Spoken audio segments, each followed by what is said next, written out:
What's up, YouTube? I'm here at JB Hunt. I had to get, I'm in California. First time coming to California as IC for JB Hunt, getting my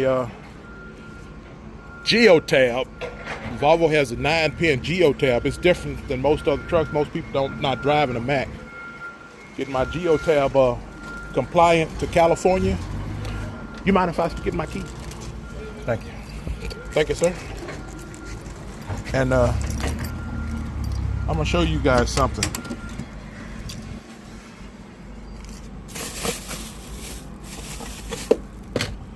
Give you guys a few tips. I don't want to bother this guy too much.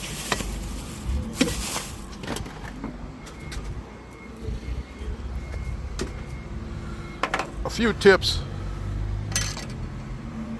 This, you know, if you want your steer tires to keep from getting irregular wear on your steer tires, I've said before, you got to keep your fifth wheel greased. You know, and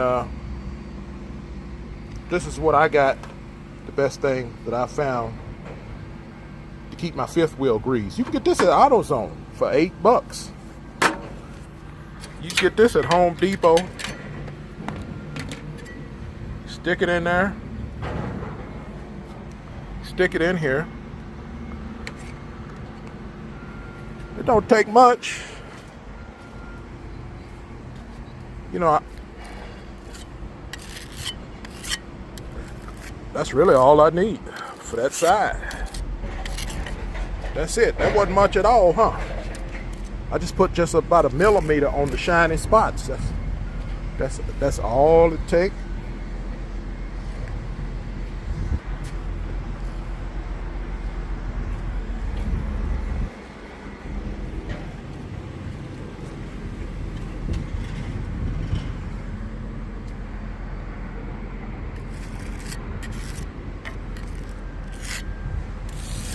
And that will prevent your steer tires from having a irregular wear, because when it's dry, the fifth wheel is dry, it causes your trailer to be stiff and dog track and mess up your steer tires.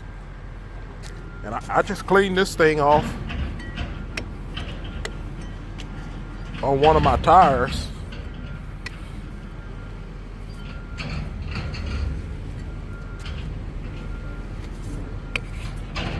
I kind of rub it around on one of my tires. I kind of clean it off on my tires.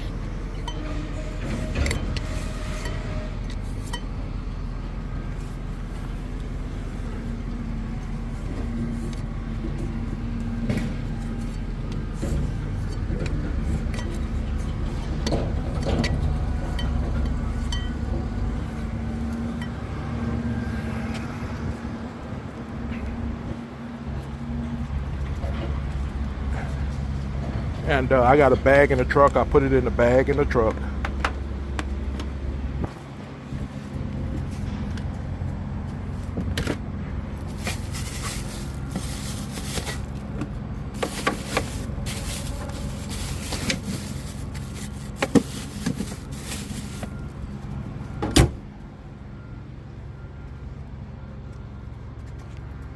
And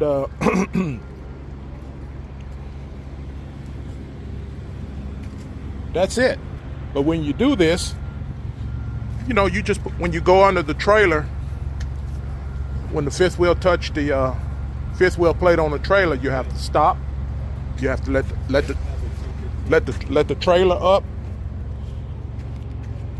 I'm gonna get out these guys' way. You have to stop. You have to let the trailer up and pick the trailer up before you slide under it, or you're just gonna push all the grease off the fifth wheel.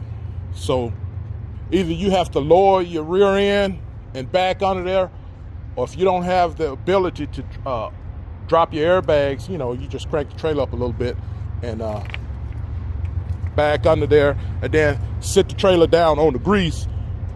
You know, you just back under there halfway, and then sit the trailer down on the fifth wheel with the grease, and then finish backing under there. That will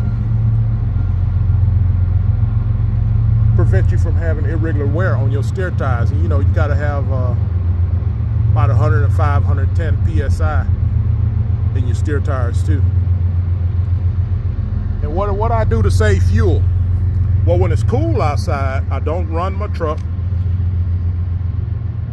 When it's cool outside, I don't run the truck. I have a fan. My battery is good. When I'm doing my 10-hour break, I shut the truck down, and I have that switch. Some trucks have the switch that you can turn the batteries and the switch on the outside of the truck. Sometimes it's by the driver's seat. Mine, I have a Mac. It's outside of the truck, down just above the batteries. That turns all the power off to the truck. You know, that keeps parasitic draw. But you don't really have to do that. You know, but when I'm idling, not when I'm idling, I'm sorry, but when I'm doing my 10-minute break, I just I don't run the truck if it's cool outside. And when I'm going down the highway, if it's 60 degrees, you know, I'm thinking the fuel gonna be high as hell in California. So I put me a little Lucas, that Lucas fuel injector, that big tall gallon bottle of Lucas ejector cleaner and fuel saver. You know, I put about 5-6 ounces in each tank, fill it up. And when I'm going down the highway, if it's 60 degrees, I actually turn my air conditioning off and turn off recirculate and let the air from the outside come through the truck. Because last time I checked on a car, the AC compressor load on the engine it'll cause like a 12% load. It caused 7 horsepower on a car. Now you got more of a load on the truck because you got more space in the truck, and you got 2 evaporators. It might be a 7 horsepower on a car. It's a 7 horsepower load. It may be more on a truck. It may be just 7 horsepower, but that saves you fuel too. Let me tell you how I know it saves fuel. I remember once I was back when I was in my 20s. Shit, I might have been 19, 20. I was driving for a transit bus company up in St. Paul.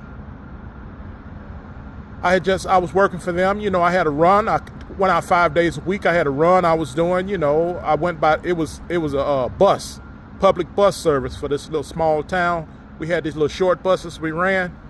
You know, I used to go by 2 jails, and then I had a few stops around town and things like that.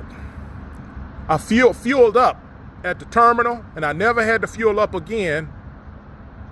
I never had to fuel up again before until I got back. I could make it all the way back.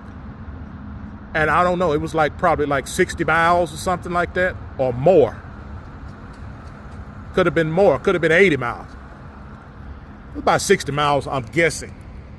So we fueled up at the terminal, and then we do our little run for the day, do an 8-hour run for the day,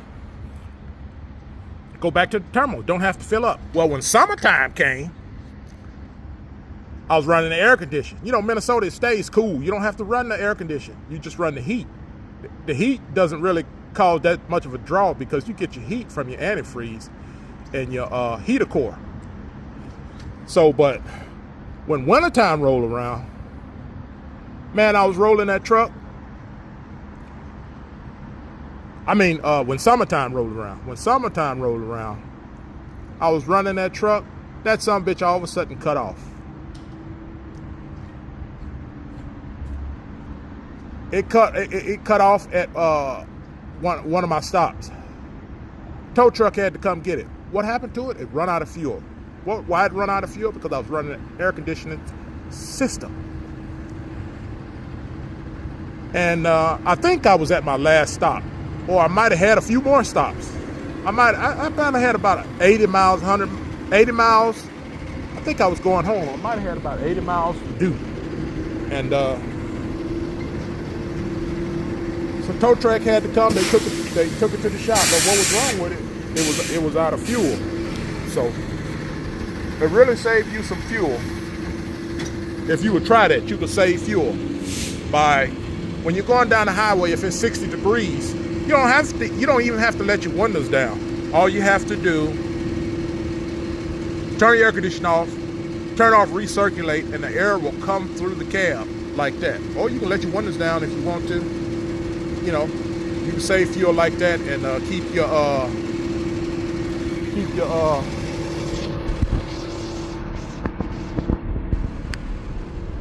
air conditioning filters for the bunk and for the cab. Keep those clean. That'll help your AC too. I grease my drive lines with Lucas. I don't know if that's helping my fuel economy or not. I would show you guys, I would go over there. If I went over there by the truck while this guy's working on my truck, I might piss these guys off. So I'm not going to do that. There's a lot of mountains coming in here into California. On my way to the terminal, I kind of got turned around a little bit. And made a wrong turn, made a tight turn. I was coming through the neighborhood. Just like on the movies, you see the lookouts. I'm down here in San Bernardino. I went down in the neighborhood. Just like on the movies, you see the lookouts. I seen two guys rolling around on the bikes. Lookouts, just checking shit out. So, just like on the movie. So, that's ways you can save fuel. And keep your fifth wheel grease.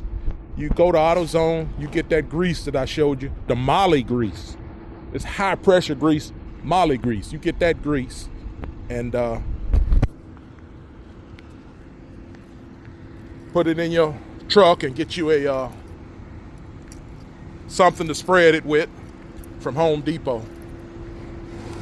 All right, I'm finna go on and check on my truck. I don't want to have this camera on with these guys. I don't want to piss nobody off while they're working on my truck. I'll holler at y'all later.